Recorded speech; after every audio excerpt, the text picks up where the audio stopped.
আমার বন্ধুরা, তাহলে আসুন গুনার কাজ ছেড়ে দেই। যেহেতু আমরা চাই জান্নাতে যাব, গুনার কাজ করা যাবে না, নেক আমল করতে হবে। রব্বুল আলামিন বলেন, ফামান তাবিআ হুদায়া ফালা খাউফুন আলাইহিম ওয়ালা হুম ইয়াহজানুন। যদি দুনিয়ার জীবনে আমার হেদায়েতের অনুসারী হয়ে যাও, তাহলে তোমাদের কোনো ডর নাই, তোমাদের কোনো ভয় নাই, তোমাদের কোনো টেনশন নাই, কোনো চিন্তা। السلام عليكم ورحمة الله وبركاته. الحمد لله نحمده ونستعينه ونستغفره ونؤمن به ونتوكل عليه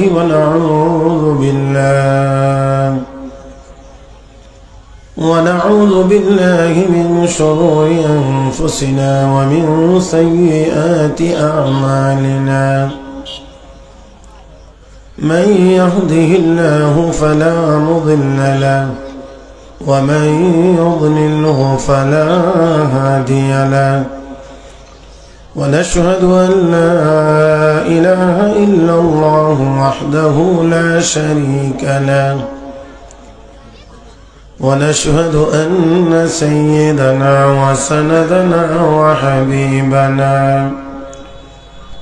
ومولانا محمدا عبده ورسوله، الذي أرسله بالحق بشيرا ونذيرا وداعيا إلى الله بإذنه وسراجا منيرا. صلى الله تعالى عليه وعلى آله وأصحابه وبارك وسلم تسليما كثيرا. أما بعد، فأعوذ بالله من الشيطان الرجيم. بسم الله الرحمن الرحيم.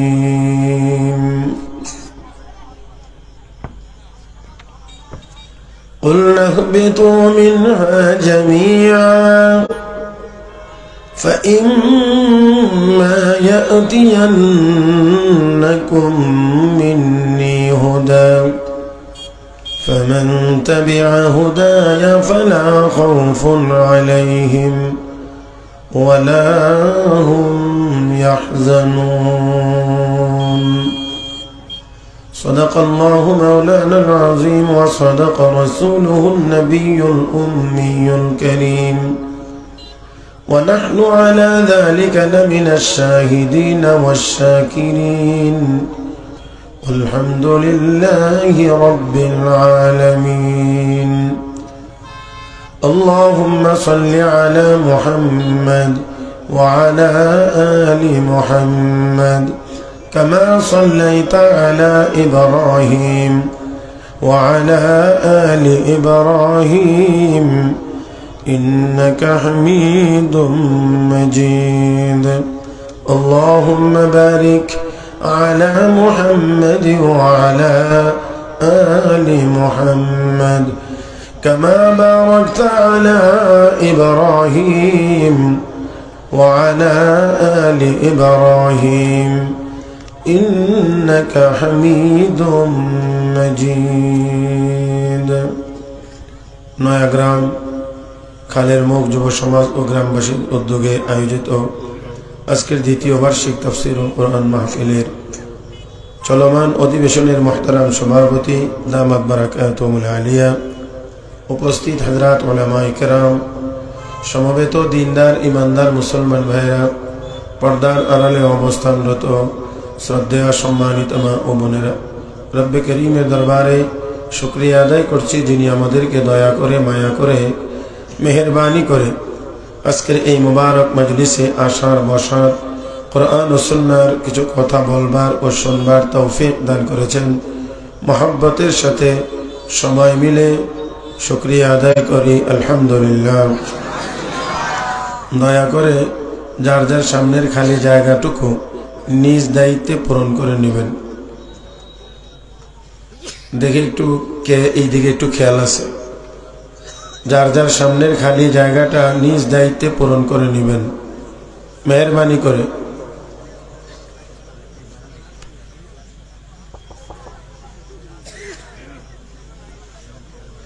সবাই মনে হয় শুনেন নাই আমার কথা না? আমি আবারও অনুরোধ করে বলছি, যার যার সামনের খালি জায়গা ফাঁকা জায়গাটা পূরণ করে মজলিসকে আরো সুন্দর করে আমরা বসার চেষ্টা করি। মাশাআল্লাহ।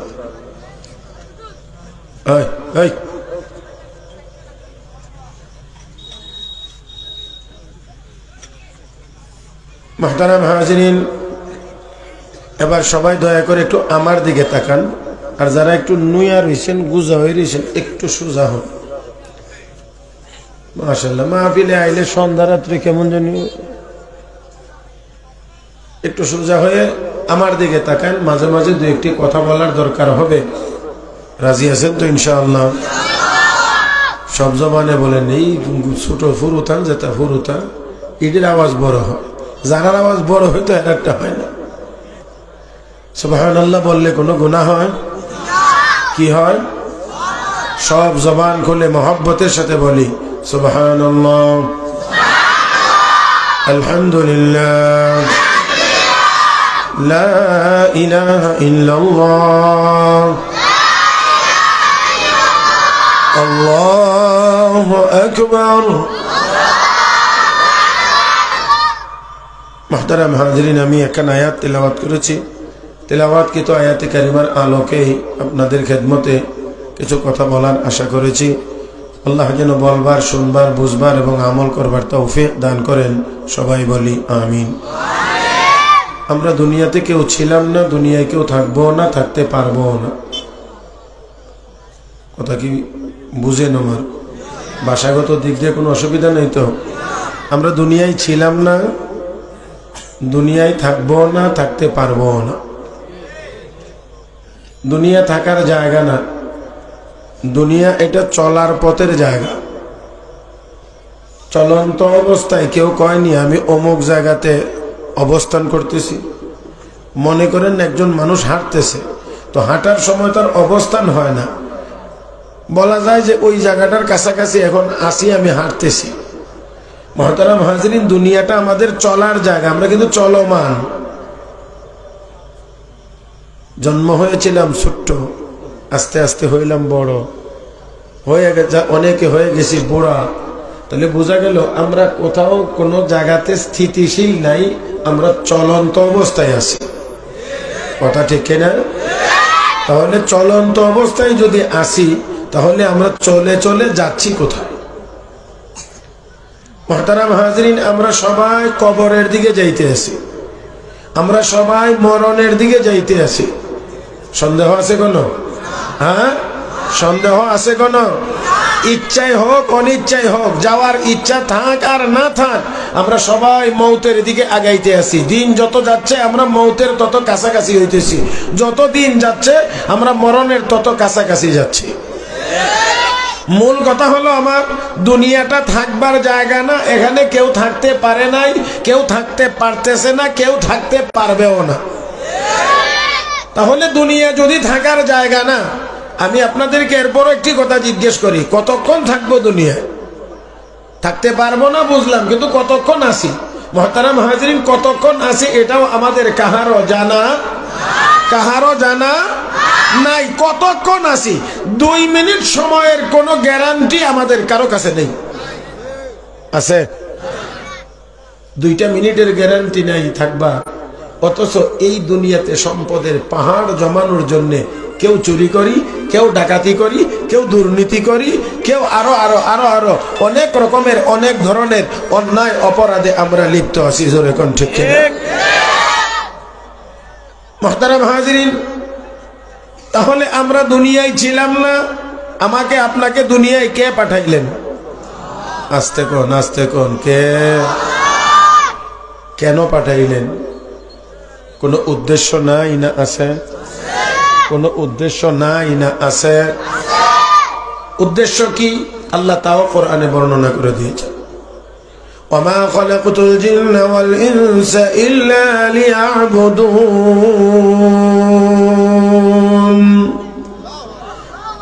মানুষ এবং জিন এই দুই দলকে আমি আল্লাহ একমাত্র আমার ইবাদতের জন্য বানাইছি, একমাত্র আমার গোলামির জন্য বানাইছি। ও মুসলমান, দুনিয়াতে যতদিন আল্লাহর গোলামি চলবে ততদিন দুনিয়া চলবে। যখন গোলামি চলবে না তখন দুনিয়াও চলবে। আরো জোরে এ মুসলমান, দুনিয়া ততদিন চলবে যতদিন দুনিয়াতে আল্লাহর গোলামি চলবে।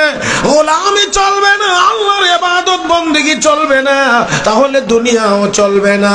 তাহলে আমরা বলতে পারি দুনিয়ার কাফের বেঈমানদের উসিলায় আমরা দুনিয়াতে আসি এমন না, বরঞ্চ ইমানদার আছে বলে দুনিয়ার কাফের বেঈমানেরা দুনিয়ার নাজ ও নিয়ামত ভোগ করতে পারতেছে। মুসলমান আছে বলে তারা নেতাগিরি আছে, তারা যাবতীয় যা দরকার যা যা করে সব আছে। মুসলমান আছে এই জন্যে। মুসলমান থাকবে না তো দুনিয়া আল্লাহ টিকায়া রাখবেন। আমার ভাইয়েরা, আল্লাহ রাব্বুল আলামিন আমাকে আপনাকে বানাইছেন, পাঠাইছেন একমাত্র আল্লাহর গোলামি করার জন্য। আর গোলামি চলবে দুনিয়া চলবে, গোলামি চলবে সব ঠিক থাকবে, গোলামি চলবে না ঠিক থাকবে না। আজকে দুনিয়ার পিছনে অন্ধের মতো ছুটছি, নামাজ নাই, রোজা নাই, হজ নাই, যাকাত নাই, কোনো ইবাদত বন্দেগী নাই, শুধুমাত্র দুনিয়া তালাশ করছি। হাজার হাজার কোটি টাকার মালিক হওয়ার পরেও ঘরের ভিতরে গিয়ে দেখবেন বিন্দু পরিমাণ শান্তি নেই। আমি আপনাদেরকে কয়েকটি কথা একটু চিন্তা করার জন্য আপনাদের খেদমতে পেশ করার চেষ্টা করব। আপনারা কি বলতে পারেন যে এই পৃথিবীতে কোন জায়গাটায় কোন ঘরটায় গেলে বেশি শান্তি পাওয়া যায়? মাশাআল্লাহ, মাশাআল্লাহ, একেবারে সাথে সাথে জবাব। দেখেন, মসজিদে গেলে সবচেয়ে বেশি শান্তি পাওয়া যায়। আমি এই জন্য প্রায়ই বলি, দুনিয়ার বহু জায়গাতে লেখা থাকে ধূমপান নিষেধ, কিন্তু দেখবেন যে এখানে লেখা আছে এখানেই ধূমপান চলতেছে। শহরে গেলে অনেক জায়গায় ওয়ালের মধ্যে লেখা থাকে এখানে প্রস্রাব করা নিষেধ। দেখবেন এটা বইরা যেন আরো কয়েকজনের মনে হয় আগে পেশাবের কথা ভুলে আসিল, এখন যেন স্মরণ হয়েছে যে আর এই পেশাব করা দরকার, এখানেই করে। তাহলে লেখেও ফিরানো যায় না, ধূমপান নিষেধ বলেও ফেরানো যায় না। দেখেন সৌদি আরবেও আমি দেখলাম বাসের সিটের উপরে ড্রাইভারের যে সিটটা, এতে তো বাস সব এসি, জানালা খোলা যায় না, ড্রাইভিং সিটের উপরে আরবি অক্ষরে লেখা আছে আদ-দুখান মামনু, ধূমপান নিষেধ। ইংরেজিতে নিচে লেখা আছে লাল অক্ষরে নো স্মোকিং। মানে আমি তাকায় দেখি ড্রাইভারই 20 মিনিট, প্রতি 20 মিনিটের মধ্যে কয় মিনিট, মাত্র 20 মিনিটের ভিতরে সে একটা করে জ্বালাইতেছে। আমি তারে বললাম অঞ্জুর, এমনি দেখায় বলছি যে এই লেখাটার দিকে একটু তাকাও।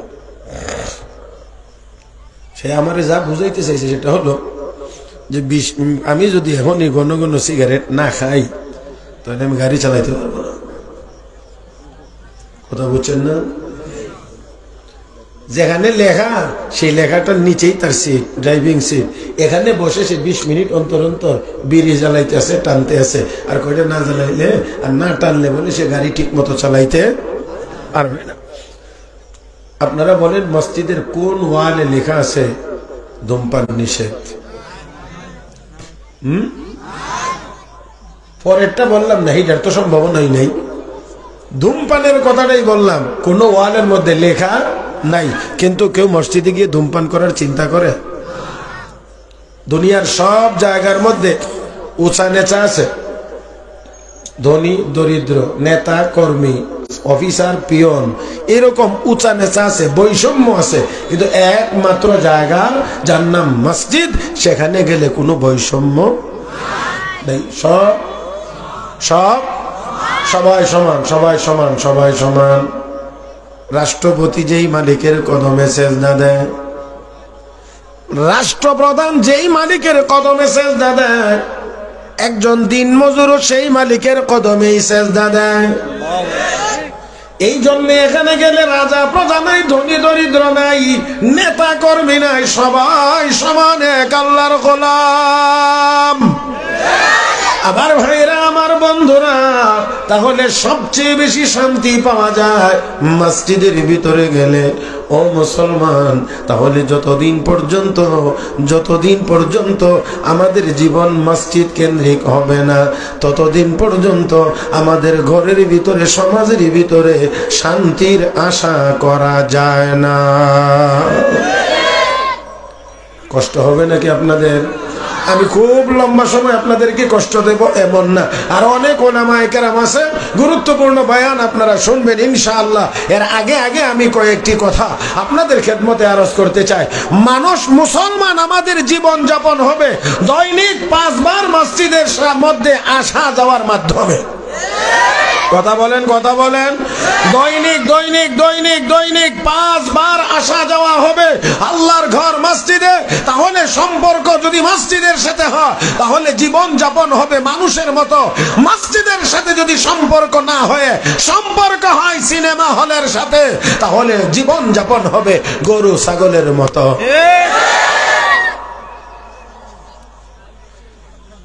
একটু কড়া করে বলে ফেলেছি না, মনে একটু বেশি কড়া করে লেছি। আমার ভাইরা, আমি তো বলি না, যদি আল্লাহ বলেন তাহলে তার কিছু রাগ করার নাই। ولقد ذرأنا لجهنم كثيرا من الجن والإنس لهم قلوب لا يفقهون بها ولهم أعين لا يبصرون بها ولهم آذان لا يسمعون بها أولئك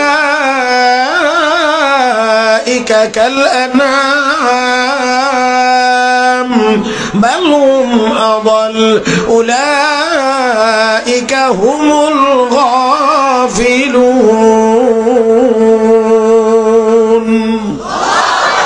আল্লাহ রাব্বুল আলামিন বলেন, অনেক মানুষ এবং জিন বানাইছি জাহান্নামের জন্য। লাহুম কুলুবুন লা ইয়াফকাহুনা বিহা, যাদেরকে হৃদয় দিয়েছি বুঝে না। ওয়ালাহুম আ'য়ুনুন লা ইউবসিরুনা বিহা, চোখ দিয়েছি তারা দেখে না। ওয়ালাহুম আযানুন লা ইয়াসমাউনা বিহা, কান দিয়েছি তারা শোনে না। আল্লাহ রাব্বুল আলামিন বলেন, উলাইকা কাল আনআম, তারা হলো চতুষ্পদ জানোয়ারের মতো। বালহুম আদাল, আল্লাহ বলেন আরো নিকৃষ্ট। তার মানে হলো, মানুষকে যদি আলেম উলামারা সতর্ক করে, ও ভাই, জান্নাতকে বাদ দিয়ে শুধু দুনিয়ার পিছনে দৌড়াইতে আসো, তোমার মূল্যবান দামি হায়াত তুমি শুধু দুনিয়ার পিছনে খরচ করতে আসো, এই কথা যদি বলা হয়, অনেকে আবার চোখ রাঙ্গায় ওঠে, তোমার কি অসুবিধা? আমি কি করব? এটা আমার ব্যাপার, আপনার কি সমস্যা? তখন আল্লাহ কবালুম আদল, এটা তাহলে চতুষ্পদ জানোয়ারের মতো না, তার চাইতে আরো নিকৃষ্ট। ও মুসলমান, আল্লাহ রাব্বুল আলামিন আমাকে আপনাকে দুনিয়ায় প্রেরণ করেছেন আল্লাহর গোলামি করে জান্নাতের মালিক হওয়ার জন্য, ইবাদত করে জান্নাতের মালিক হওয়ার জন্য। আর এই ইবাদত বাদ দিয়ে যারা শুধু দুনিয়ামুখী দৌড়ায়, শুধু দুনিয়ামুখী দৌড়ায়, আমার আল্লাহ কয় এরা জীবজন্তু জানোয়ার ছাড়া আর কিছুই হতে পারে। আল্লাহ নাটা আমি লম্বা করে আমি বলছিলাম, আপনারা নাটা আর একটু জোরে বলার আশা, কিন্তু আপনারা বলছেন আমার চেয়ে একটু আস্তে করে। আমি আবারও বলছি, আল্লাহ রাব্বুল আলামিন বলেন, যারা নামাজে যাবে, মসজিদে যাবে, আল্লাহর ইবাদত করবে, তারাই মানুষ হবে। আর যারা আল্লাহর ইবাদত বন্দেগী করবে না, তারা আল্লাহর দরবারে মানুষ হতে পারে।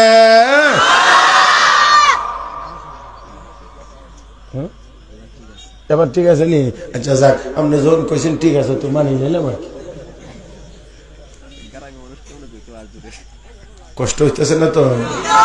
হ্যাঁ, আলহামদুলিল্লাহ, আলহামদুলিল্লাহ। আল্লাহ আমাদেরকে কবুল করুন। নামাজ পড়বো তো ইনশাআল্লাহ। দেখেন কোরআনে কারীম আল্লাহ বলছেন, ওমান দাখালাহু কানা আমিনা, আল্লাহর ঘরে যারা যাবে তারা নিরাপদ, আল্লাহর ঘরে যারা যাবে তারা নিরাপদ। একটু খেয়াল করেন, আমরা আসলে খেয়াল করার চিন্তাও করি না, খেয়াল তো করি না, খেয়াল করার চিন্তাও করি না। আমরা একমাত্র সমাধান এখন পৃথিবীর মানুষের কাছে একমাত্র সমাধান টাকা টাকা টাকা টাকা টাকা টাকা টাকা। এই জন্যে চুরি করে ফারুক, ডাকাতি করে ফারুক, যেমনে ফারুক টাকা জমাইতে হবে, টাকা জমাইতে হবে। আলেম ওলামা যতই ওয়াজ নসিহত করে কাজ হয় না, আরো উল্টা মারে। মোল্লা মৌলবীরা টাকা পয়সা বেশি কামাই করতে পারে না, তো এই জন্য শুধু আমরাও পিছনে নিয়ে যাইতে চায়। হ্যাঁ, দুনিয়া অনেক আগাইছে, দুনিয়া এখন অনেক অ্যাডভান্স। আমি অত্যন্ত বিনয়ের সাথে বলছি, খেয়াল করবেন, ইবাদতের পরিমাণ যত বেশি হবে, শান্তির পরিমাণ তত বেশি হবে। দুনিয়াদারি বা টাকা পয়সা যত বেশি হবে, অশান্তির পরিমাণ তত বাড়তে থাকবে। আপনাদের কি মনে হয় 50 বছর আগের চাইতে, 50 বছর বাদ দেন, 30 বছর আগে যত টাকা মানুষের কাছে ছিল, এখন টাকার পরিমাণ কমছে না বাড়ছে? অশান্তি কমছে?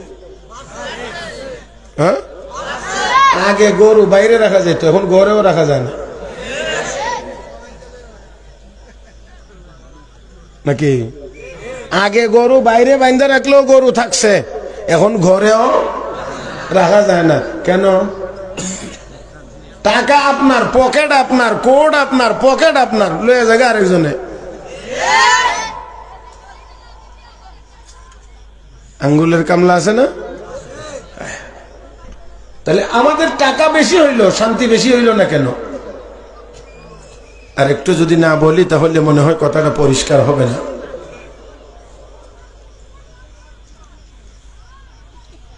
খুব এটা এবারে খুব চিকন কথা, মানে আমি যদি এটা না বুঝাইতাম পারি তাহলে আমার ব্যর্থতা, আপনাদের না।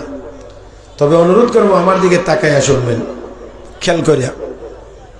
প্রত্যেকটা মানুষ জীব, কিন্তু প্রত্যেকটা জীব মানুষ না। মনে হয় না বুঝছেন? বুঝছেন? প্রত্যেকটি মানুষ জীব, কিন্তু প্রত্যেকটা জীব মানুষ না। আরে ভাই, মানুষও জীব, গরুও জীব, সেই হিসাবে মানুষ জীব, গরু জীব, সকল প্রাণীরা জীব, কিন্তু সকল জীব মানুষ না। তো মানুষ হিসাবে এক, আর জীব হিসাবে আরেক পরিচয়। দেখেন, জীবের যে চাহিদা তাকে জৈবিক চাহিদা বলে, যেমন খাবারের চাহিদা, এটা আমরারও আছে, গরুরও আছে, ছাগলেরও আছে, কুত্তারও আছে, নাই? তো জীব হিসাবে খাওয়ার চাহিদা আমাদেরও আছে, গরুরও আছে, অন্যান্য জীব প্রাণী জগতের আছে। লক্ষ্য করবেন, আমরা যদ্দূর খাই সব জীবেরা সমানই খায় না, কিছু বেশিও খায়, কয় না রে? বেশিও খায়। এ বাবা, এই সোজা আমার দিকে, আমার দিকে, তুই আমার নাকের সামনে বই লড়িস না, আবার কথা কই, আমার দিকে চা, তুই আমার দিকে চাইতে। আমরা খাই, গরুও খায়, ছাগলেও খায়, মহিষেও খায়। তাহলে বোঝা গেল এই জৈবিক চাহিদার দিক থেকে, খাওয়ার দিক দিয়ে আমরাও খাই, তারাও খায়। কথা ঠিক না? আরো জোরে কম। তাহলে জীব হিসাবে খাওয়ার দিক দিয়ে বিবেচনা করলে আমরা আর গরু একই। বরঞ্চ যদি ফজিলত দেওয়া লাগে যে কার ফজিলত বেশি, তাহলে গরুর ফজিলত বেশি, কারণ আমরা থেকে গরু খাইতে পারে বেশি। রাগ করতেছেন মনে হয়? রাগ করার কথা না। শেষ পর্যন্ত যদি বুঝে যাইতে পারেন তাহলে অবশ্যই এখানে একটা ফায়দা আছে, একটু খেয়াল করেন। তাহলে খাওয়ার দিক দিয়ে শ্রেষ্ঠত্ব প্রমাণিত হইলে মানুষ অনেক পিছনে পড়ে যাবে, অনেক পিছনে পড়ে যাবে। কারণ আর এখন তো ডায়াবেটিসের জমানা, মাশাআল্লাহ। হ্যাঁ, 30-35 বছর হইলেই এরপরে আর ভাত খাইতে পারেন না, রুটি খাওয়া শুরু করে দেয়। কি হয়েছে? মুহতারাম হাজিরিন, তা খানা আরো কমে গেছে। এখন আপনারা বলেন কোন মানুষ যদি এলেম অর্জন করে, বিদ্যা অর্জন করে, জ্ঞান অর্জন করে, জ্ঞানী হয়, লেখাপড়া করে, আর তার একমাত্র টার্গেট হয় দুনিয়া উপার্জন করা, একেবারে ভালো করে একেবারে আমার দুইটা চোখের দিকে চাইতেন আল্লাহর রাস্তে। আমরাও খাই, হাতিও খায়, আমরাও খাই, গরুও খায়, আমরাও পান করি, গরুও পান করে। তাহলে এই দিক দিয়ে, খাওয়ার দিক দিয়ে আমরা উভয় দল জীব, এই জন্যে খাই।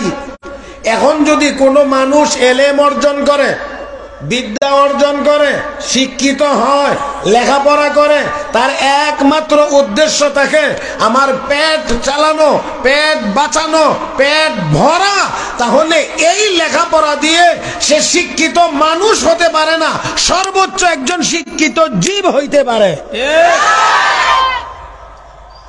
যদি আমার কথা এখন বুঝে থাকেন তাহলে বলেন দেখি, আমরা লেখাপড়া যদি করি একমাত্র উদ্দেশ্য হয় দুনিয়া উপার্জন, আরে এমন লেখাপড়া করে তো সে শিক্ষিত মানুষই হতে পারে না, হয়তো শিক্ষিত জীব। এই কারণে বড় বড় শিক্ষিত হয়ে জীবজন্তু জানোয়ার যেমন বেশি খায়, সেও বেশি খাওয়ার জন্য বেতন যদি পায় 50,000, ঘুষ খায় 1.5 লাখ।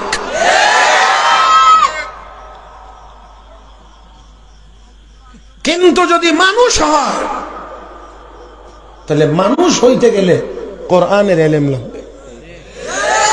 الرحمن علم القرآن خلق الإنسان علمه البيان।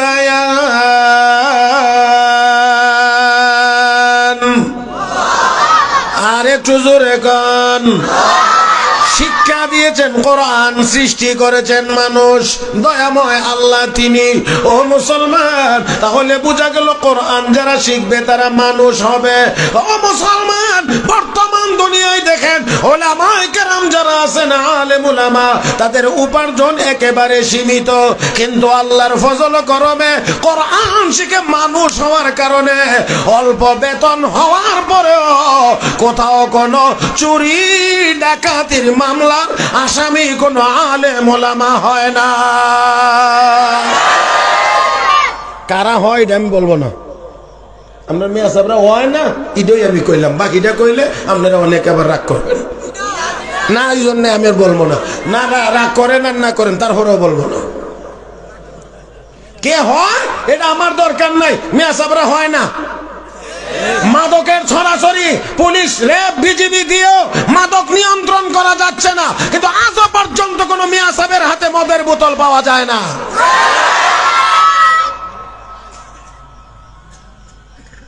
ভালো করে, সময় আমার কম, ঘড়ির কাঁটা যেখান থেকে শুরু হয়েছে ঘুরে আবার এখানে আইলে আমি শেষ ইনশাআল্লাহ। আর যদি কর্তৃপক্ষ মনে করেন আরো কমাইয়া দেব, তো আমার কমাইলেও আপত্তি নেই। না বাড়ানির কথা আমি বলবো না, আমি যেটা বলছি এটা, কারণ আপনারা যতই চেষ্টা করেন পারা যায় না। আপনারা তো 1 দিন 2 দিন 4 দিন 6 দিন ওয়াজ শুনেন, সারা সিজনে না 10 দিন শুনেন, কিন্তু আমরা তো আল্লাহর রহমত, আল্লাহর ফজল করমে হিসাব করে দেখছি শুধু জানুয়ারি আর ফেব্রুয়ারিতে ওই 150 উপরে। জানুয়ারিতে 85টা, ফেব্রুয়ারি মাস শেষ করছি মাত্র 77টা। না দেখুন কটা হয়, এই জন্য দাবি করলেও হরাজ না। আপনার তো ইচ্ছা আছে, শক্তি আছে যে সারা রাত শুনতে পারবেন, কারণ আমার পক্ষে তো সারা রাত বলা সম্ভব না। এই জন্য আমি আপনারা এখন আর জিগাই না যে চলবো না আর কতক্ষণ, এটা আর জিগাই। কারণ জিগাইলে কেউ কইলে সারা রাত হই, এত আবেগ বললে হলে বলছে সারা রাত হই। যাক যাক যাক, আমার ইম্পর্টেন্ট কথা এই কারণে, মুহতারাম হাজিরিন, আমাদের জীব হওয়া দরকার না মানুষ হওয়া দরকার? হ্যাঁ, এই কথা মনে রাখতে হবে। আজকে অনেকে মানব রূপী জীব আছে, যার কারণে তার খায়া পেট ভরে, খায়া পেট ভরে না, আরো লাগে, আরো লাগে, আরো লাগে, আরো লাগে, আরো লাগে। এখন এর ভরে খাইতেও পারে না, কিন্তু এর ভরে এর চোখের খিদা কমে না। ছোট সময় আমার মা আমারে মাঝে মাঝে বকা দিত, ডাক্তারে কইছে ইসা মাছ খাওয়াই না, পেটে সমস্যা। আমি চুরি করে খাই লেতাম ডেকের থেকে।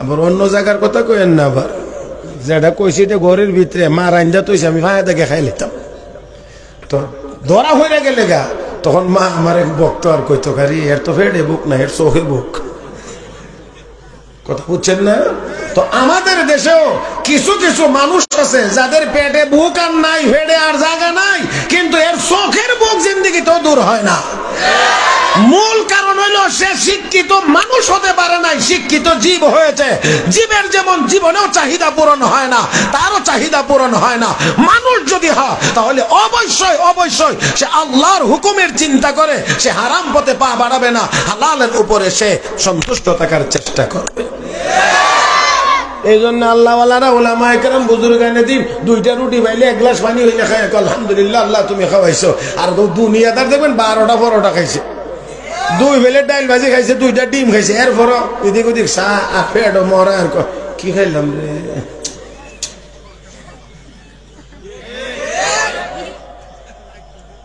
আমার ভাইয়েরা আমি আমার একেবারে কথা শুরু করছিলাম সিরিয়ালে আইসা আয়াতের সাথে মিলাইতে পারবো কিনা জানি না বাকি তারপরও কথাগুলো বলার চেষ্টা করছি সম্পদ যত বেশি হবে অশান্তি তত বেশি হবে ইবাদত যত বেশি হবে শান্তি তত জোরে কন্যা শান্তি তত বেশি হবে আমার ভাইরা আমার বন্ধুরা লক্ষ্য করে দেখেন কোরআন ছাড়া মানুষকে শিক্ষিত মানুষ বানানো যায় না মানুষ হয় না আর মানুষ যদি না হয় তাহলে অবশ্যই শান্তির ব্যবস্থা হবে না বিশ্ব নবী রাহমাতুল লিল আলামিন নবী মুহাম্মদুর রাসূলুল্লাহ সাল্লাল্লাহু আলাইহি ওয়াসাল্লাম বড় মানুষগুলোকে ধরে কালেমা পড়ায়া কোরআন শিখায়া স্বর্ণের মানুষ বানায়া দিয়েছেন दुर्फेशानी ने तेरे कतरों को दरिया कर दिया दुर्फेशानी ने तेरे कतरों को दरिया कर दिया दिल को रोशन कर दिया आंखों को बीना कर दिया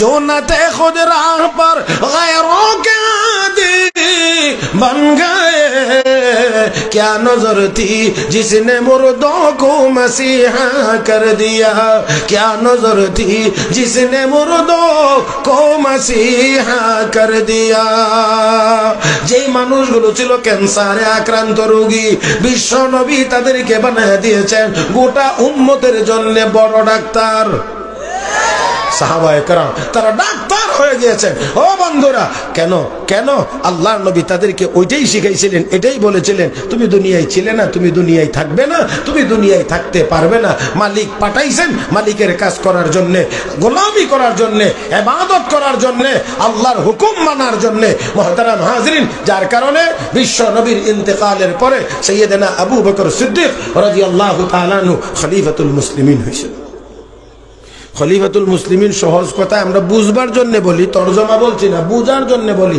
রাষ্ট্রপতি হয়েছেন কি পতি রাষ্ট্রপতি তো রাষ্ট্রপতি হওয়ার ফলে এখন হযরত উমর রাদিয়াল্লাহু তাআলা আনহুকে বানাইছেন বিচারপতি প্রধান বিচারপতি হযরত উমর প্রধান বিচারপতি আবু বকর সিদ্দিক তো রাষ্ট্রপতি যেমন বিচারপতিও তেমন রাষ্ট্রপতি আবু বকর সিদ্দিক উম্মতের শ্রেষ্ঠ উম্মত আর প্রধান বিচারপতি আল ফারিক বাইনাল হক ওয়াল বাতিল হযরত ওমর ফারুক 2 বছর পর কতদিন প্রধান বিচারপতি রাষ্ট্রপতি সামনে গিয়ে হাজির আমিরুল মুমিনিন আমি আর বিচারপতি থাকবো না কয়দিন পরে 2 বছর পরে গিয়ে আমি আর বিচারপতি থাকবো না কেন কি হয়েছে 2 বছর চেয়ারে বসে রইলাম একটা মামলাও আমার আদালতে কেউ নিয়ে যায় না কতদিনের ভিতরে কয়টা মামলা গেছে না একটাও না আমরা বাংলাদেশেও তো একটাও কোনোদিন হয় না হ্যাঁ মাশাআল্লাহ আমরা বাংলাদেশে যে পরিমাণ মামলা জমে রয়েছে এইগুলো নিষ্পত্তি করার বিচারক নাই কোন মামলা 4 বছর 5 বছর 10 বছর হয়ে রয়েছে রাতই হবে না কথা বুঝছেন না তাহলে এত অধিক পরিমাণ মামলার স্তূপ জমে আছে মামলা নিষ্পত্তির জন্য যত বিচারকের প্রয়োজন এত বিচারক নাই আর হযরত ওমরের আদালতে 2 বছরে একটা মামলা মামলা হইতো কেমনে, এটাও একটু বুঝালেন সহজে।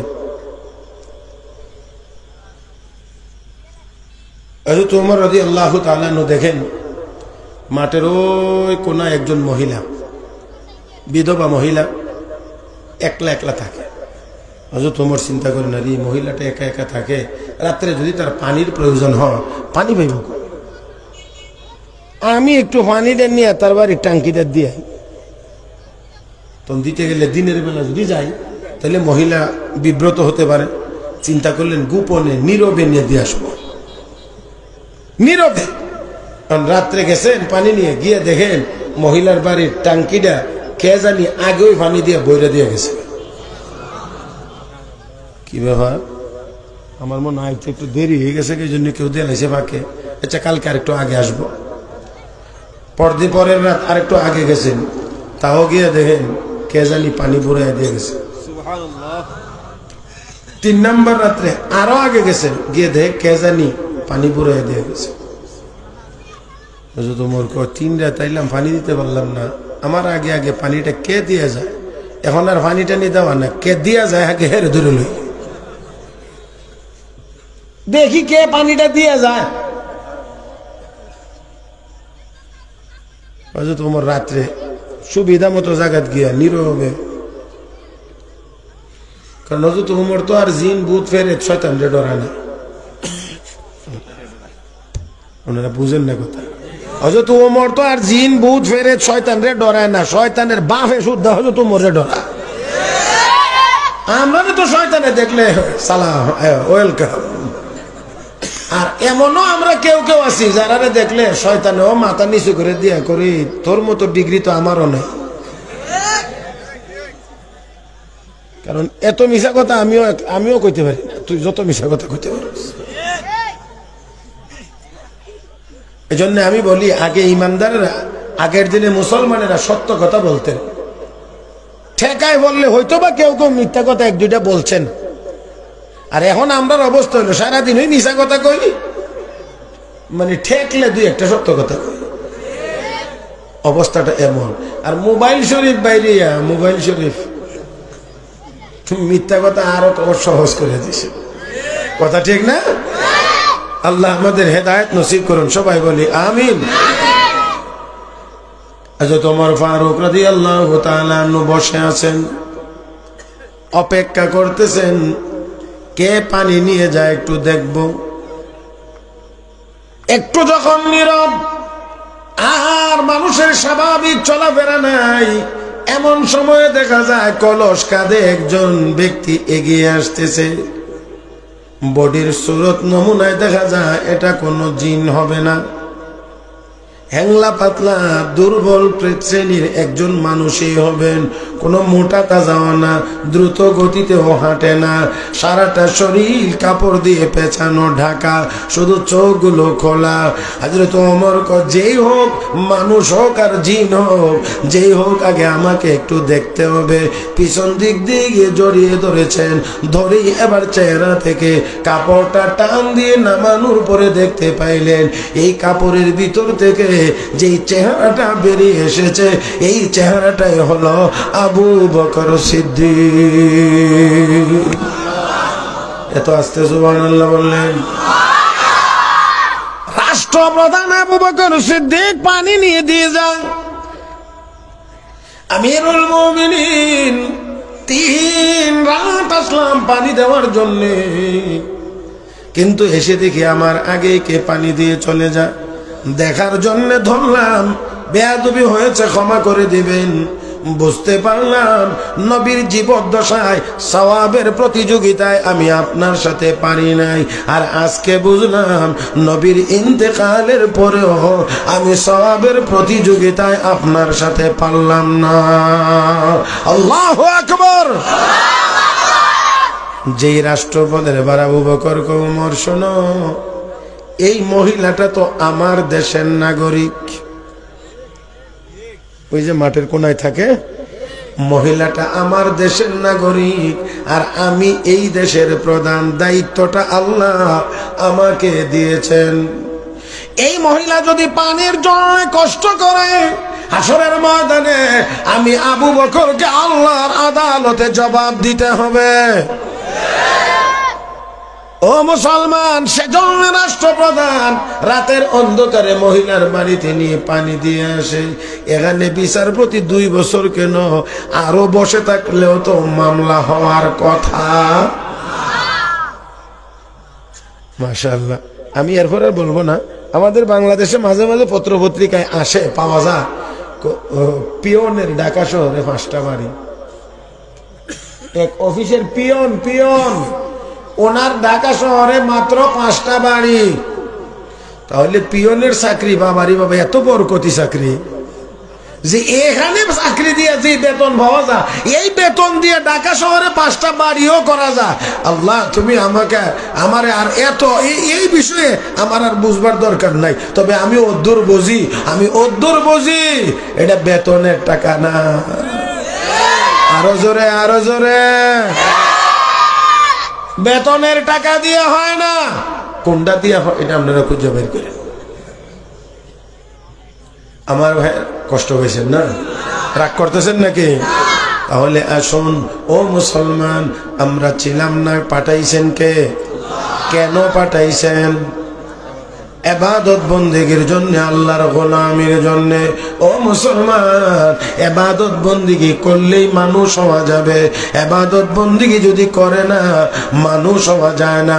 আমার ভাইয়েরা, লেখাপড়া করলেই শুধুমাত্র মানুষ হওয়া যায় না, জীব হওয়া যায়। আমার ভাইয়েরা, বন্ধুরা, আজকের আমাদের একমাত্র টার্গেট হলো দুনিয়া। এই জন্য আমরা চিন্তা করি কোন বিষয় নিয়ে লেখাপড়া করলে বেতন বেশি পাওয়া যাবে। বেশি তো দূরের কথা, অনেকে তো চাকরিও পায় না। अगर रोजी बदा नशदर फजूदे, अगर रोजी बदा नशदर फजूदे, ज़ेदाना तंगे तो रोजी न बोदे, बनादा चुना रोजी रसानात, केदाना अंदरा हैरा बमानात। শিক্ষিত হলেই যদি ধনী হওয়া যাইতো, তাহলে অবশ্যই কোন শিক্ষিত মানুষ গরিব থাকতো না। অথচ অশিক্ষিত মানুষ এত টাকার মালিক। শিক্ষিত মানুষেরা তার টাকার হিসাবের জন্য চাকরি করে। কয় না। তাহলে বোঝা গেল সম্পদ দেওয়া, বেশি দেওয়া, কম দেওয়ার মালিক।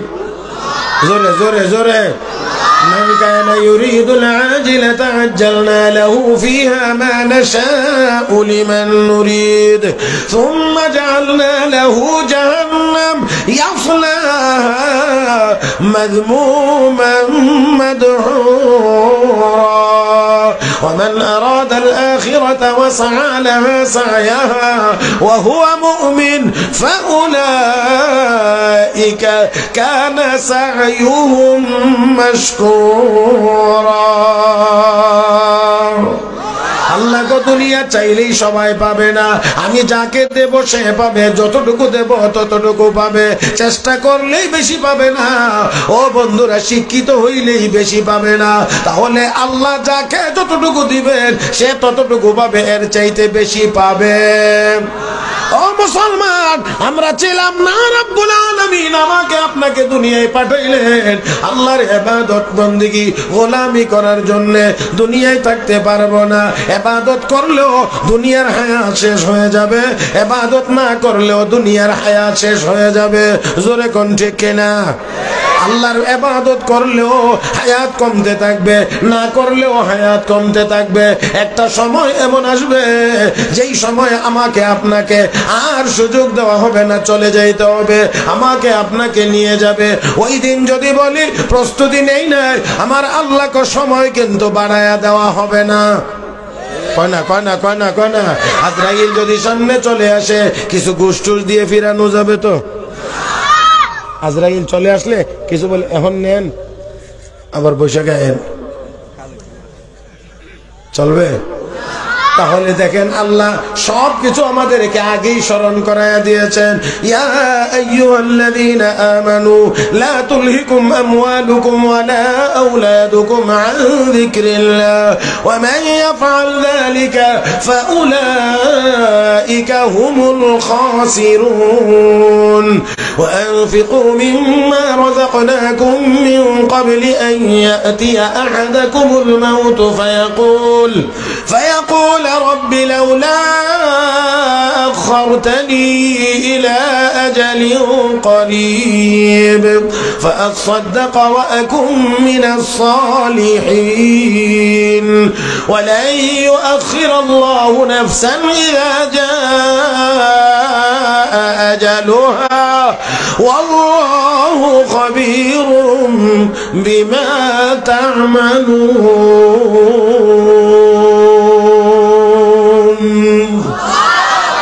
মুসলমান আল্লাহ কো ও ইমানদারেরা, সন্তান সন্ততি সহায় সম্পদ যেন আমি আল্লাহর জিকির থেকে তোমাদেরকে গাফিল করে না দেয়। যদি গাফিল করে দেয় ক্ষতিগ্রস্ত হয়ে যাইবা। দান খয়রাত করো মওত আসার আগে আগে, মরণ আসার পরে যেন এমন বলতে না হয় আমাকে একটু সময় দেন, আমি একটু প্রস্তুতি নেই, কিছু দান খয়রাত করব, আমি ওয়াকুম মিনাস সালিহিন, আমি একটু নেককার হয়ে লই, তারপরে আমাকে নিয়ে যায়। রব্বুল আলামিন বলেন নির্দিষ্ট সময় যখন চলে আসবে এক মুহূর্ত বিলম্ব করা হবে। ও মুসলমান, তাহলে বোঝা গেল ছিলাম না যেমন সত্য, থাকবো না অসত্য। কদ্দুর সত্য, কদ্দুর সত্য? সবাই মিলে বলেন, ছিলাম না শতভাগ সত্য, থাকবো না শতভাগ সত্য। চেষ্টা তদবির করলে মরণের হাত থেকে বাঁচা যাবে। কয় না, কয় না? চেষ্টা তদবির করে মরণের হাত থেকে বাঁচা যাবে না, না, কোনো পদ্ধতিতেই না। ইহুদি খ্রিস্টানদের দলে চলে গেলে মরণের হাত থেকে বাঁচা যাবে, মূর্তি পূজারীদের দলে চলে গেলে মরণের হাত থেকে বাঁচা যাবে। তাহলে কোনো কিছুতেই মরণের হাত থেকে বাঁচা যাবে। ও মুসলমান, গভীর ভাবে একটি কথা লক্ষ্য করেন, মরতে তো হবেই, মরণের হাত থেকে বাঁচার কোনো ব্যবস্থা নাই। মরার হাত থেকে বাঁচার যেহেতু ব্যবস্থা নাই, তাহলে এই মরার ভয়ে দুনিয়ার কোন কাফির বেঈমানের সামনে মাথা নত করা কোন মুসলমানের বৈশিষ্ট্য হতে পারে না। কারণ এমন না যে তাদের কথা শুনলে তোমার আর মরতে হবে না, খালি কিছু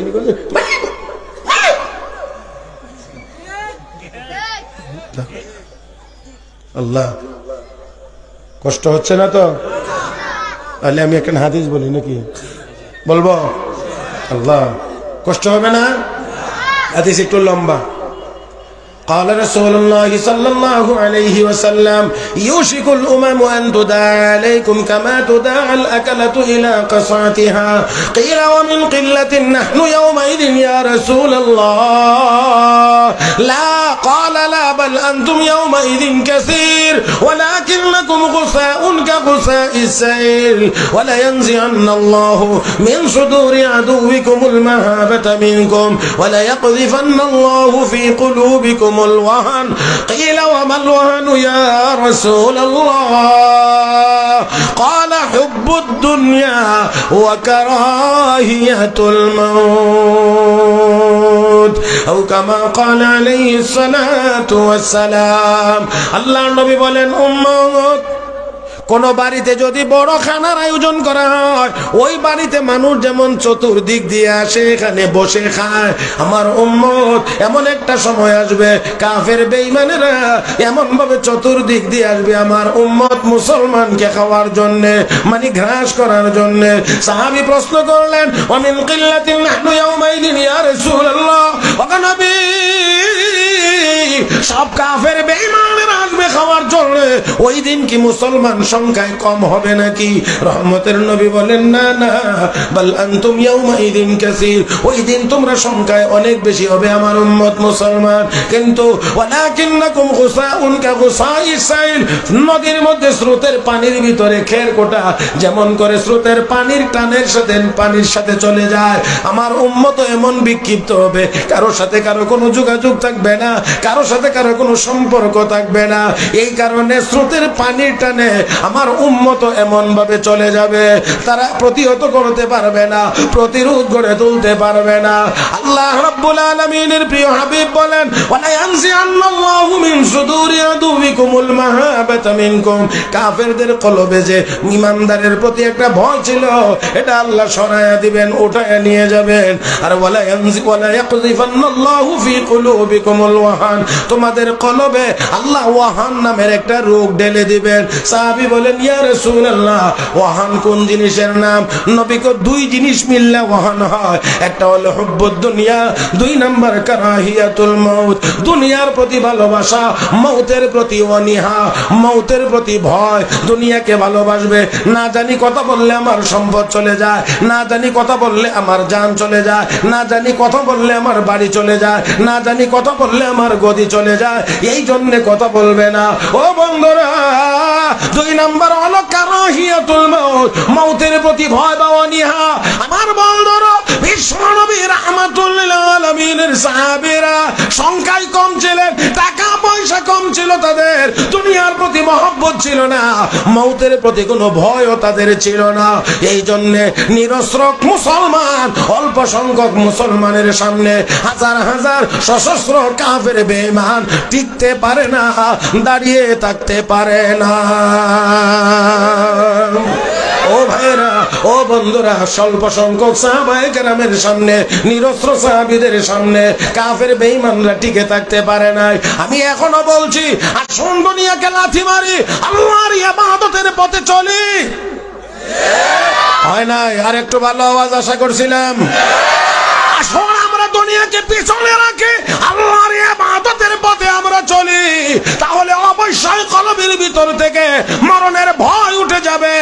আর যদি মরণের ভয় উঠে যায়, আমরা 200 কোটি মুসলমান এখনো যদি আর একবার ময়দানে নেমে আল্লাহু আকবার বলতে পারি, আমার বিশ্বাস হয় শাহজালাল মুজাররদি ইয়ামানির আল্লাহু আকবারে যদি বাতিলের মসনদ ভাঙতে পারে, 200 কোটি মুসলমানের আল্লাহু আকবারের আওয়াজে এখনের দুনিয়ার বাতিলের মসনদ ভেঙেও চুরমার হয়ে যাইতে পারে।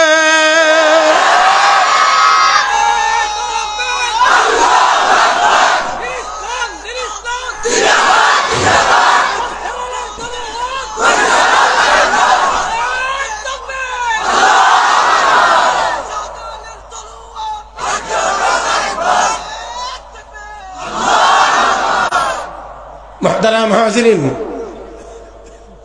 আমরা মুসলমান, আমরা মুসলমান, আমরা এই কথা বিশ্বাস করি।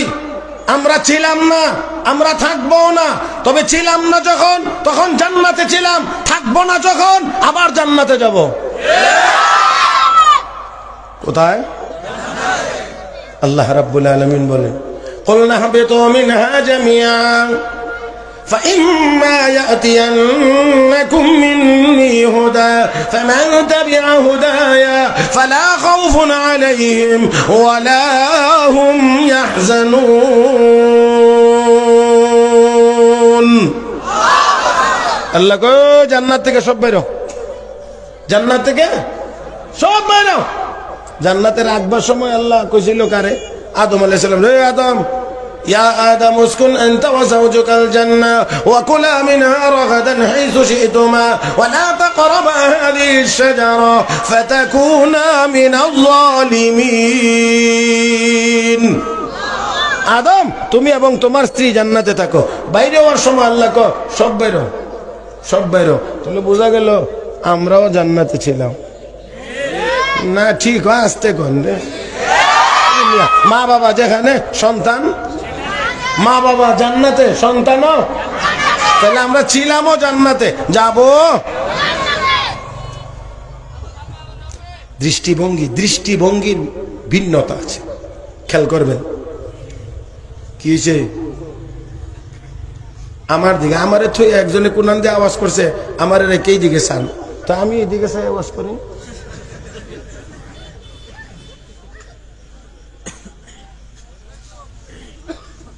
আমার ভাইয়েরা, শূন্যে উড়ে দুইটা পাখি, আমি নাম বলি, দেখেন আপনারা চিনেন কিনা। একটার নাম শকুন, একটার নাম ঈগল। কি? একটার নাম শকুন আর একটার নাম উড়ে কোথায়? আকাশে তো উড়ে না, উড়ে শূন্যে। এটাই আমরা উপর দেহে, তো এই জন্য আমরা বলি আর কি আসমানে উড়ে। আসমানি কার উড়েনি, আসমান তো একটা ছাদ, তো এটার মধ্যে উড়ে কেমনি? উড়ে শূন্যে, যেহেতু আসমানও উপরে, মহাশূন্যটাও আমাদের চেয়ে উপরের দিকে, এই জন্য আমরা বলি আর কি উড়ে আসমানে, আকাশে। আমার ভাইয়েরা, দোনোটা পাখি উড়ে নিচের দিকে তাকায়, কি খুঁজে? কি খুঁজে? মাশাআল্লাহ, এটাই তো আমি চাই, এমন সচেতন শ্রোতা দরকার। এই যে এমনি চোখ ঘুরায়, সিসি ক্যামেরা ঘুরাইতেছে কেন? খাবার তালাশ করে, খাদ্য তালাশ করে। তবে তবে শকুন সবসময় মরা পচাটার দিকে তাকায়, আর ঈগল সবসময় জিন্দাটা শিকার করে খায়, ঠিক না? এই দুনিয়াতেও মানুষ আছে, এই মানুষগুলোর মধ্যে একদল মানুষের নাম মুমিন বা ইমানদার, আর কিছু মানুষ আছে বেঈমান, কাফের। দুনো দলেই দুনিয়ায় বিচরণ করে, একই দুনিয়ায় চলাফেরা করে। ওই শকুনের মতো কাফের বেঈমানরা তাকায় থাকে শুধু মরা পচা দুনিয়ার দিকে, আর ইমানদার একই দুনিয়ায় বিচরণ করে, আল্লাহর ইবাদতের মাধ্যমে তাকায় থাকে আল্লাহর জান্নাতের দিকে। فمن الناس من يقول ربنا آتنا في الدنيا وما له في الآخرة من خلاق ومنهم من يقول ربنا آتنا في الدنيا حسنة وفي الآخرة حسنة وقنا عذاب النار। এ মুসলমান, আমাদের জান্নাত আসেনি না নাই? জোরে বলেন, জোরে বলেন। মুসলমান, আমি শুরু করেছিলাম দুনিয়ায় 1 মিনিট থাকার কোনো গ্যারান্টি নাই জান্নাতের ভিতরে, আমার আল্লাহ কোনোদিন বের করে দিবেন না। ও মুসলমান, যেই দুনিয়ায় 1 মিনিট থাকার গ্যারান্টি নাই, এই দুনিয়া জমানোর জন্য আল্লাহর নাফরমানি করা কোনো যুক্তিযুক্ত কাজ না। জোরে, যেখানে আমি কামাই করব, সুদে টাকা লাগাইব, এটা আপনাদের সিলেটে তো নাই, মৌলভীবাজারে নাই। হ্যাঁ, সমস্যা নাই কোনটা? যেখানে যায় এখানেই সমস্যা, কোনো এমন জায়গা নাই যে এখানে নাই। ফিতনার অভাব নাই, সমস্যার অভাব নাই, সুদ ঘুষ মদ জুয়া চুরি ডাকাতি অমুক তমুক এটা এটা, আরে আল্লাহ রে আল্লাহ, আছে কিছু তো আছে দেখবেন এই লেভেলে। মদ যদি কেউ খায়ও, এরপরও সে মনে করে যে কামটা ভালো না। চুরি যে করে হেও বুঝে যে কাজটা ভালো না। ডাকাতি যারা করে এরা বুঝে এটা ভালো না। আবার কিছু ফিতনা আছে তো টুপি পাঞ্জাবি লাগাইয়া, আস্তে টুপি টাবি পাঞ্জাবি লাগাইয়া মিয়া সাহেব সাজ্জা দেখবেন এটা এটা হাদিসে নাই, এটা হাদিসে নাই, এটা হাদিসে নেই। কথা বুঝছেন না? আবার দেখবেন করব বেদাত, নাম দিব সুন্নাত। হায় হায়, কোনটা কইতাম কোনটা? যাক, বড় বড় উলামা একরাম আসতেছেন, তারা বলবেন না, আমি ছোট মানুষ ফাঁকে দা যাইয়া। রমজান মাস আসতেছে, কথা বুঝছেন না? রমজান মাস আসতেছে, দেখবেন খালি এমনি দেখে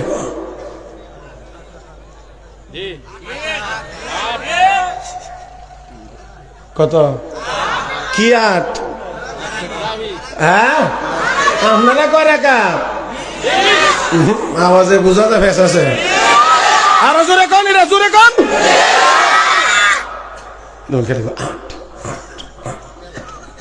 আমার ভাইয়েরা, আমি আপনারা জিগাই, মৌলভীবাজারে গাভীর ফেটে বাছুর থাকে না বাছুরের ফেটে গাভী থাকে? হ্যাঁ, গাভীর ফেটে বাছুর থাকে। তো 20-এর ভিতরে 8 আসেনি, 8-এর ভিতরেও 20 আছে। তাসরের দিন যদি আল্লাহ আমরা কয় যে 8 হইলে চলবো, তো নেন 12 রয়েছে আমার। যদি আল্লাহ 20 লাগবো, তখন 8 এই 12 রাকাত তোর কোন দাদাই দিব? এই রাস্তা থেকে এই জুড়ি থেকে, জুড়ি তো জোরে না জুড়িতে আমি কোলাউড়া যাবেন। এখন কেউ কইছে 8 টাকা, কেউ 20 টাকা। আপনি কয় টাকা লয়ে যেতেন? না 8 টাকা লয়ে যাবেন। 20 টাকা যদি লয়ে যান, 8 টাকা ভাড়া দিলে 12টা আছে, 6 টাকা খাইতে পারবেন, ফান টান খাই টুক মুখ লাগবে না। আর যদি 8 টাকা লয়ে যান, কন্ট্রাক্টর যদি কয় ভাই সাহেব 20 টাকা ভাড়া, তাহলে সরি সরি সরি।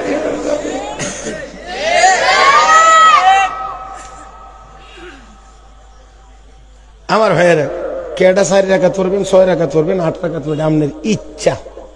তবে দয়া করে আমরা যারা 20 রাকাত পড়ি, আমরা বিরক্ত করেন না, আল্লাহর হস্তে অনুরোধ করছি। আপনি 4 পড়বেন না 6 পড়বেন, এই দায়িত্ব আল্লাহ আমার দিছে না যে গারো দৌড়ে আপনার 20 রাকাত পড়াইতে। আপনি 4 রাকাত পড়েন, আমি আপনারে বলবো না, আপনার জবাব আপনি দিবেন। আপনি পড়বেন না, এটা আপনার ইচ্ছা, আপনার জবাব আপনি দিবেন। কিন্তু দয়া করে আমরা যারা বেআমল মানুষ, রমজান মাস উপলক্ষে 20 রাকাত তারাবি পড়ি, দয়া করে মুসলমান হিসাবে অনুরোধ করছি, আমরা খুশাখুশি কইরেন না।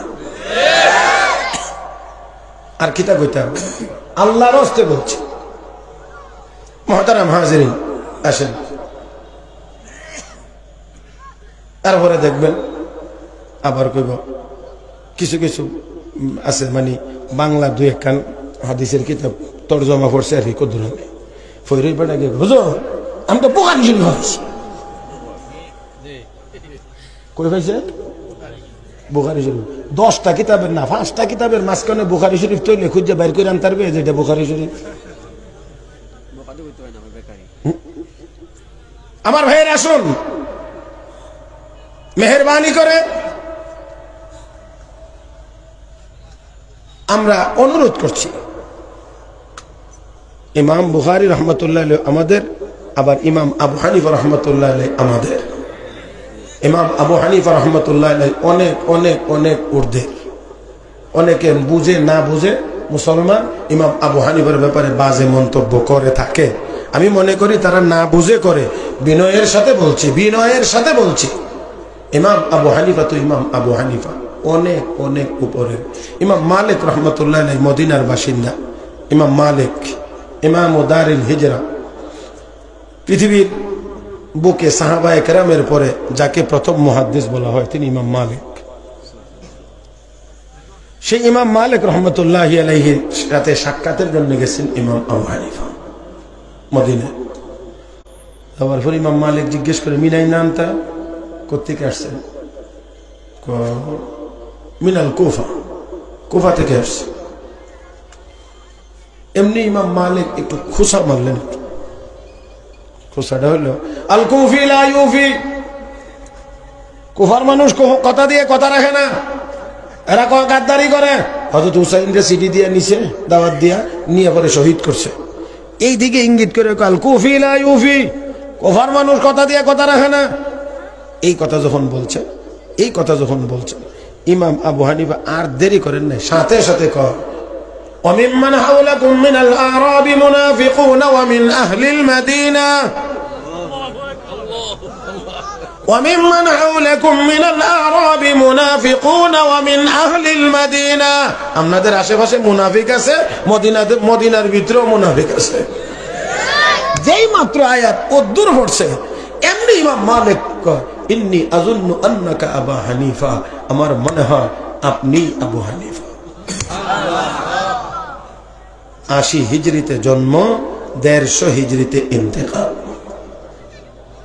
80 হিজরিতে জন্ম, 150 হিজরিতে ইন্তেকাল।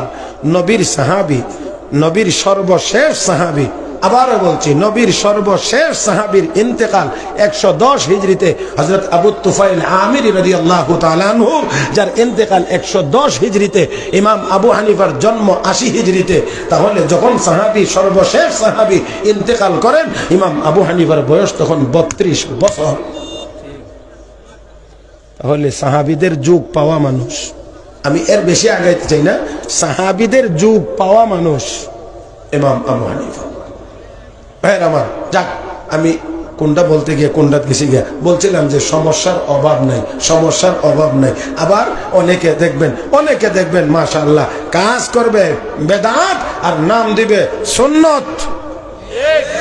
আর আস্তে কাজ করবে বেদাত, নাম দিবে। আল্লাহ আমাদেরকে হেফাজত করুন, বেদাত থেকে হেফাজত করুন। জোরে বলি আমিন, আরো জোরে বলি আমিন। কেউ আমার যে লাগাই দিছে আজ কোনো খবর টবর নাই। হ্যাঁ, কে আসতেছে? কই রাস্তার মধ্যে? এটা বাদ দেন, টাইম কম। কোনো কথা থাকলে এর মধ্যে আমি নাই। আমাকে বইতে বলবেন 5 মিনিট, আমি 5 মিনিট করব। কিন্তু মুহতারাম হাজির, আমি আমার যে আরেকটা আছে 10:30টায় বয়ান, এটাও তো চিন্তা করবেন।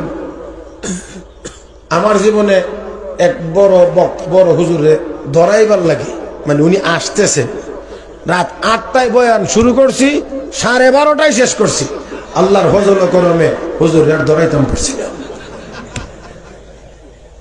এই অভিজ্ঞতা জীবনে বহুত আছে আমার, যে না অত আমি পারতাম না, এটা আমার দ্বারা সম্ভব না। আমার ওই যে কি জামিয়াতুর রহমান নি, হ্যাঁ, ওইখানে 10:30টায় বয়ানের কথা, আমি 10টায় মাইক ছাড়া দেখবার আগে 10 মিনিট গেছে, এটা বেশি হইয়া। এখন আর 5 মিনিটের মধ্যে আমি আমার কথা শেষ করব ইনশাআল্লাহ। বাকি উলামা একরাম যারা আছেন তারা আপনাদের সামনে গুরুত্বপূর্ণ নসিহত করবেন। আচ্ছা ঠিক আছে, শুক্রিয়া। উনি আসছে তো আবার অপেক্ষায় কেন, খালি বয় দিবেন। কোন সময় এসে বসে রয়েছে, খালি দাঁত কামড়াইতেছে, কোন সময় মাইক খাইব আর ওয়াজ করবো। মানুষও জোয়ান মানুষ মাশাআল্লাহ, সাইজেও দেখবেন আমার থেকে আল্লাহর রহমতে ডাবল, এলেমও ডাবল, বডিও ডাবল, ওয়াজও হইব ডাবল ইনশাআল্লাহ। কয় না ইনশাআল্লাহ। আসতে আছে মাওলানা দেলোয়ার হোসেন মাইজি সাহেব দামাত বারাকাতুহুম, গুরুত্বপূর্ণ বয়ান হবে। আমি বাকি কথা শেষ করছি। আমরা কোনো ফিতনা ফাসাদের মধ্যে জড়াতে চাই, কোনো গুনার কাজ করতে চাই? ও মুসলমান, থাকা যাবে না দুনিয়ায়, মরতেই হবে। তাহলে ঈমান নিয়েই মরতে হবে আমার বন্ধুরা। তাহলে আসুন গুনার কাজ ছেড়ে দেই। যেহেতু আমরা চাই জান্নাতে যাব, গুনার কাজ করা যাবে না, নেক আমল করতে হবে। রব্বুল আলামিন বলেন, ফামান তাবিআ হুদায়া ফালা খাউফুন আলাইহিম ওয়ালা হুম ইয়াহজানুন। যদি দুনিয়ার জীবনে আমার হেদায়েতের অনুসারী হয়ে যাও, তাহলে তোমাদের কোনো ডর নাই, তোমাদের কোনো ভয় নাই, তোমাদের কোনো টেনশন নাই, কোনো চিন্তা নাই। ও মুসলমান, ডর নাই, ভয় নাই, মরণের ডর নাই, কবরের ডর নাই, হাসরের ডর নাই, মিজানের ডর নাই, ফুলসেরাতের ভয় নাই, জাহান্নামের ভয় নাই। সবগুলো ঘাঁটি আমার আল্লাহ নিরাপদে পার করাইয়া আমাকে আপনাকে আল্লাহর জান্নাতের মেহমান বানায়া দিবেন। ও মুসলমান, আমি আবারও বলছি, যেহেতু ছিলাম না, যেহেতু থাকবো না, চেষ্টা তদবির করেও থাকা যাবে না। আমরা যেহেতু জান্নাতে যাইতে চাই, জান্নাতে যাইতে গেলে ঈমান লাগবে, নেক আমল লাগবে। জান্নাতে যাইতে হলে ঈমান লাগবে, নেক আমল লাগবে। ও বন্ধুরা, ও বন্ধুরা, তাহলে ঈমান আর নেক আমলের পথে আমরা চলবো, ঈমান আর নেক আমল নিয়ে আমরা থাকবো। ঈমান আর নেক আমলের পথে যদি কেউ বাধা হয়ে দাঁড়ায়, প্রয়োজন বোধে আমরা জীবন দেব, কিন্তু ঈমান দিতে পারব। আমার বন্ধুরা, আসুন আমরা জান্নাতের পথে কোনো ভয় থাকবে না যদি আল্লাহর হুকুম, রাসূলের তরিকা আমরা মানি। আর পিছনের জন্যও আমাদেরকে কোনো টেনশন করতে হবে, কোনো টেনশন করতে হবে না। মুহতারাম হাজরিন, হযরত উমর ইবনে আব্দুল আজিজ রাহমাতুল্লাহি আলাইহি, ওনার ইন্তেকালের সময় ওনাকে জিজ্ঞাসা করা হয়েছিল যে হযরত, আপনার তো অনেকগুলো ছেলে পেলে, তাদের জন্য আপনি কি সম্পদ রেখে যাচ্ছেন, কি সম্পদ রেখে যাচ্ছেন? হযরত উমর ইবনে আব্দুল আজিজ রাহমাতুল্লাহি আলাইহি তখন বলেছিলেন, আমি তাদেরকে কোরআন শিক্ষা দিয়ে যাইতেছি। আমি তাদেরকে কোরআন শিখিয়েছি, যদি কোরআন মেনে চলতে পারে দুনিয়া আখিরাতের কোথাও তারা ঠেকবে না।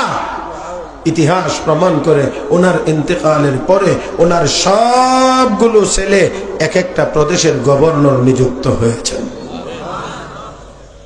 হযরত আবু হুরায়রার কথা আপনারা কে না জানেন, ওয়াজে বহু শুনছেন। হযরত আবু হুরায়রা রাদিয়াল্লাহু তাআলা আনহুর কথা, অভাবের কথা, খাদ্য সংকটের কথা সবাই আমরা কম বেশি শুনছি, জানি যে আবু হুরায়রা পেট মাটিতে লাগায় শুয়ে থাকতেন, খাবার নাই। মানুষ মনে করতো মির্গি বেমার, এই জন্য গিয়ে ঘাড়ে পাড়া দিত। হযরত আবু হুরায়রা বলতেন, না, আমার ওই বেমার না, আমার হইল খিদার বেমার। সেই আবু হুরায়রা এক সময় মদিনার গভর্নর নিযুক্ত হয়েছেন। শুধু নিযুক্ত হয়েছেন তা না, রেশমি রুমাল দিয়ে নাকের সর্দির পানি মুছে, সর্দি এটা মুছবার জন্য রেশমি রুমাল দিয়ে নাকের পানি মুছেন, আর নিজেকে নিজে লক্ষ্য করে বলছেন, বাহ বাহ ইয়া আবু হুরায়রা। আবু হুরায়রা কি বেড হয়ে গেছে না, পেট মাটিত লাগে যে ঘুরে থাকতে মনে নাই, আর এখন রেশমি রুমাল দিয়ে তুমি সর্দির পানি মুছো। মুহতারাম হাজিরিন, এটা হলো স্বাভাবিক। যদি কেউ আল্লাহর পথে চলে, আল্লাহ তাকে দুনিয়াতেও ইজ্জতওয়ালা বানায়। হ্যাঁ, কখনো ধন দৌলত দিতেও পারেন, নাও দিতে পারেন, বাকি ধন দৌলতের সাথে ইজ্জত সম্মানের কোনো সম্পর্ক নাই। হ্যাঁ, তারপরেও আমরাই তো আমাদের ছাত্র জীবনে, এখানে উলামা একরাম সবাই ছাত্র জীবনে কম বেশি কষ্ট তো অবশ্যই করতে হয়েছে। হাটাজারিতে যখন পড়ি তখনও ডাইলের মধ্যে মাঝে মাঝে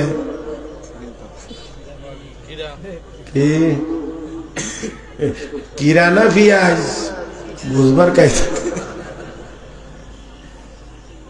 মুহতারাম হাজিরিন, ঢাকা যখন এক মাদ্রাসায় পড়ি, দুনো বেলা ডাইল দে, বোর্ডিং এ দুনো বেলা ডাইল দে।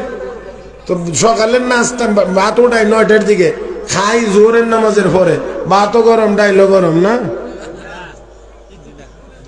বোর্ডিং থেকে ভাত দেওয়া হয় সকাল 9টা, ডাইল আর ভাত আইনা রাখি, খাই জোহরের নামাজের পরে, দুটোটা গরম না।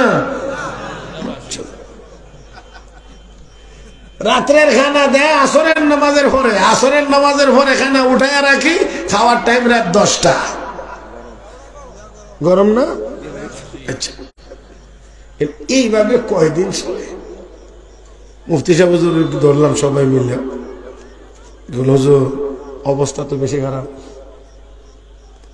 রাখো দেখি। ওই কমিটির সাথে বসতে বসতে অনেকদিন এর ভিতরে যাইতে আছে। একদিন এসে, তোর জন্য সুখবর আছে। আরে কি সুখবর? এখন থেকে ডাইলের সাথে একটু আলু ভাজি হইবে।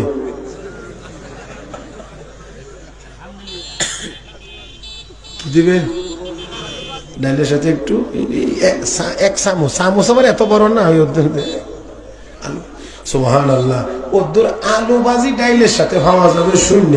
ছাত্ররা আনন্দ, মনে হয় যেন এখন থেকে গরু ডেলি জবা করে দেব, এত আনন্দ, শুধু আলু ভাজি। আলহামদুলিল্লাহ, ওই একটা সময় আমরা পার করে এসেছি আল্লাহর রহমতে। এখন তো মুরগার রানও সাবাইতে সাবাইতে সাফায় আন না, কথা কয় না, এখন সাফায় আন না, ফিরানো যায় না। আল্লাহর ফজল করমে আলহামদুলিল্লাহ, সুম্মা আলহামদুলিল্লাহ। ও বন্ধুরা, তাহলে আসুন বলছি, যদি আল্লাহর পথে আমরা চলি তাহলে আমাদের দুনিয়াতেও হব আমরা কামিয়াব, আমরা পরকালেও পাবো জান্নাত। জোরে কোন ঠিক কিনা? আল্লাহ রাব্বুল আলামিন